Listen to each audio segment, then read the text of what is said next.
பூத்தவளே புவனம் 14 பூத்தவண்ணம் காத்தவளே பின் கறந்தவளே கரைகண்டனுக்கு மூத்தவளே என்றும் மூவாம் ஒந்தற்கிளையவளே மாத்தவளே உன்னையன்றி மற்றொரு தெய்வம் வந்திப்பதேன்.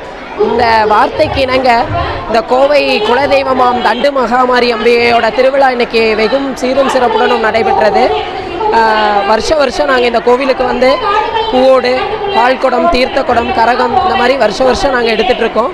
இந்த வருஷம் அம்பாளோட அனுகிரகத்தில் அம்பாளோட திருவருளில் அடியனுக்கு வந்து தீசட்டி எடுக்கிறதுக்கான பூவோடு எடுக்கிறதுக்கான வாய்ப்பு கிடச்சிது. இந்த கோயம்புத்தூரில் இருக்கிற அத்தனை மக்களும் வந்து தண்டு மகாமாரியை தரிசித்து எல்லாரும் நல்ல அம்மனோட அருளை பெறணும்னு வேண்டிக்கிறேன்.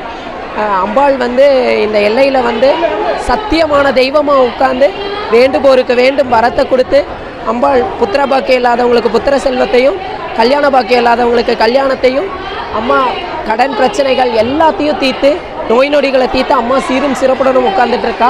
இதே போல் என்னைக்கும் மக்கள் எல்லாம் வந்து அம்பாளை தரிசித்து அம்மனோட அருளை பெற்று செல்லுமாறு கேட்டுக்கொள்கிறோம். நன்றி, வணக்கம்.